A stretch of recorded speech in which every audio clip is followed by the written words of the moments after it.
Триває 105-й день українського. The 105th day of the Ukrainian resistance, Ukraine Media Center, and our next briefing will be with Mstyslav Banik, the head of electronic services development with the Ministry of Digital Transformation, called just Mintsifra by Ukrainians. So good afternoon, Mstyslav. Welcome. The first question is probably very simple. Our Diia application that became a matter of pride and a convenient service has become something absolutely different during the war. Can you tell us what Diia is during the wartime?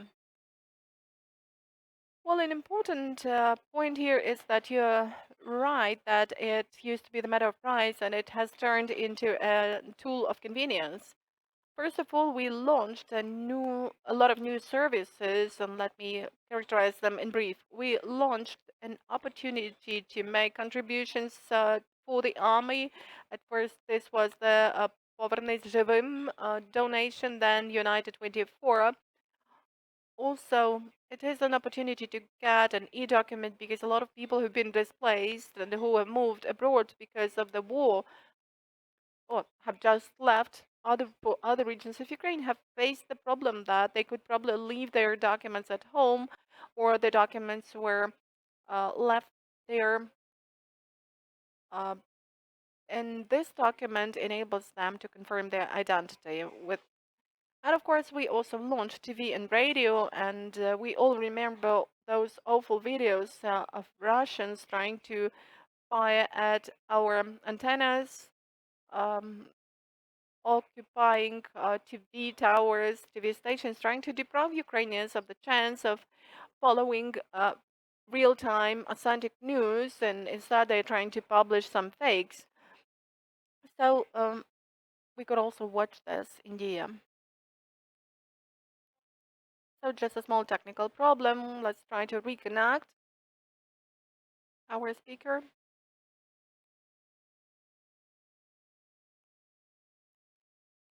So can you hear me?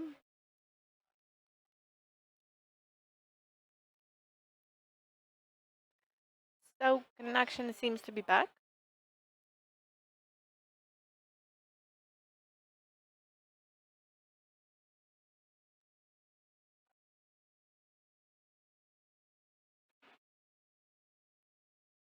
You are in live broadcast. You may continue speaking. Yeah, I'm sorry for that. I was speaking about all the things so enthusiastically, and it appeared that you didn't hear me. So could you remind me of the last things you heard? The last words were about e-documents, but the speaker unfortunately cannot hear. That was the e-document story. Okay, so e-document, really, this document allows you to confirm your identity at checkpoints abroad, and also you get information about the status of your housing and instructions.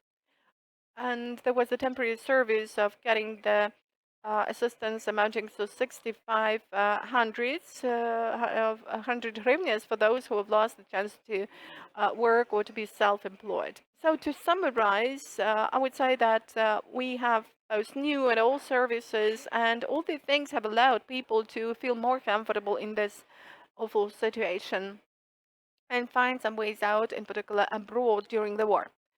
Could you give a lot of well, some figures? How many people got registered as IDPs? How many people used this or that service? How many people gave an application for the recovery of their destroyed property? And since you have this unique tool which clearly sees the flows of people moving abroad and coming back, so probably you could get out the figures about the Ukrainians staying abroad. As far as checkpoint border crossing is concerned, I cannot give the figures because we just have access to some statistical data. But as far as the most important figures are concerned, I've opened my dashboards and we have 17.5 million unique users. And before the 24th of February, we used to have 16.5 million unique users, which means that a million of gross. this seems to be quite a figure, but in fact, this is the average figure for Diia. So we may be sure that a lot of people just continued using the Diia application and found some new services which they needed. As far as the IDP certificate is concerned, the number of users who have used this service or got the status of IDP, where then automatically the certificate is generated, is 5,005,000 people.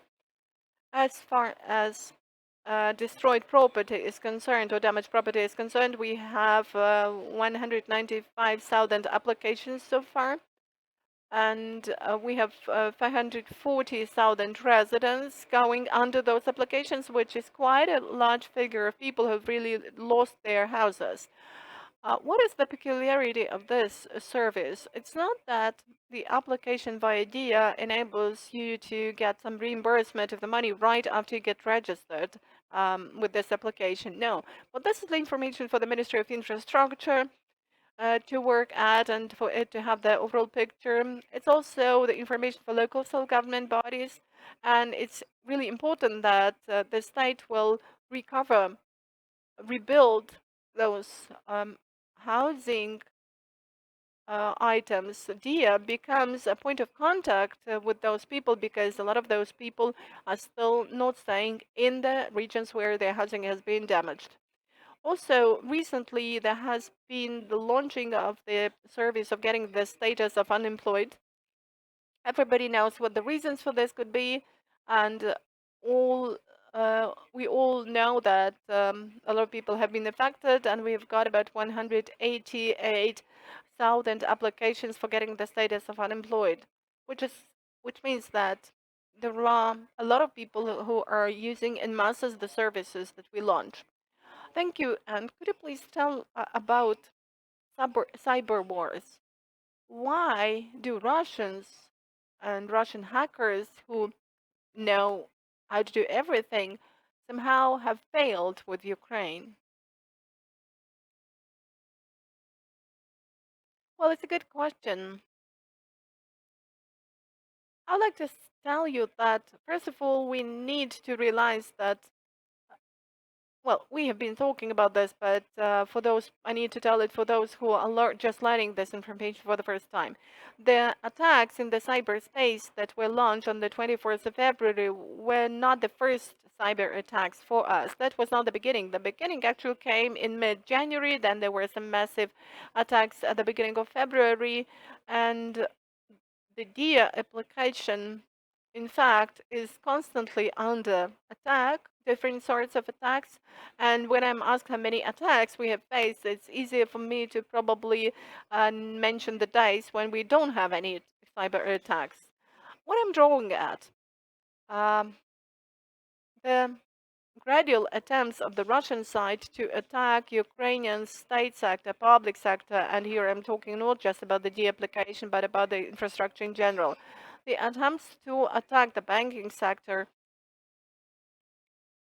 the opposition between two countries on such a scale does not aim at stealing the data, because stealing the data is just tedious work, which could pose some threats to a person, to an individual, but not a country in general. But if you can destroy the banking system in which everything is online, or when you can destroy the databases from the registries of certain documents, well, just imagine that the registry of passports is destroyed. That would be a catastrophe, a real disaster.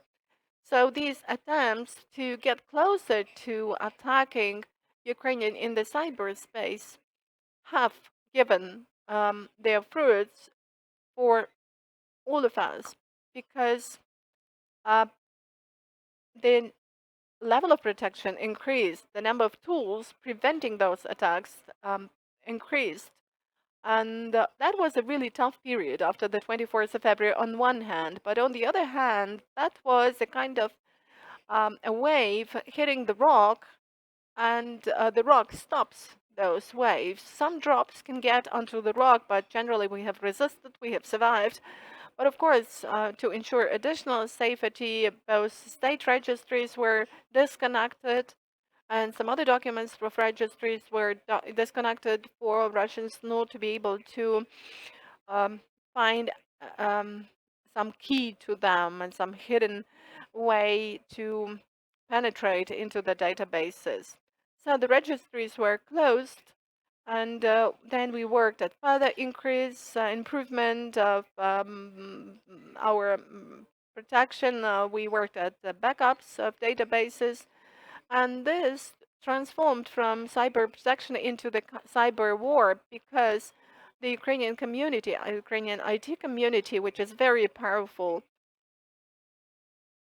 let alone security service units, have united into this great volunteering movement, including about 300,000 people who are attacking various resources of Russians in response. These are TV channels, banks, and the delivery services and state services, state sites. And, to get into a state service of Russians when Russians um, changed as the sites of some minor or rural communities in Ukraine, well, you see that we are doing much more than they do in response. How true is it that Russians have become hostages of their world outlook and their system, where they have the state, the bodies, everything is centralized through hackers, and they have uh, been faced by Ukraine with no centralized level, but cooperation of all volunteers? Well, I would agree with you. Besides centralized control, well, we could speak about a more general problem. One of the largest problems of the Russian army is not even the outdated equipment, outdated weapons, but the main problem is that only their top officers make decisions, while all the others are just performing their orders. And this refers to all the other fields of activity. All people are different, and all those Maidans of dignity, all those revolutions exemplify this in a very good way. We also need to understand that for all of us, this is a war of every single citizen. In It's not just the army of the war of the army. We're all doing whatever we can. Somebody gives money to the armed forces. Somebody informs about their movement of the enemy's equipment. Other people install additional software to crack Russian sites, and this is all the partisan war. When you're um, doing some bakery in the occupied territory and poisoning the enemies. So this is really um, the same idea of the volunteering movement joining the army. This is one and the same thing.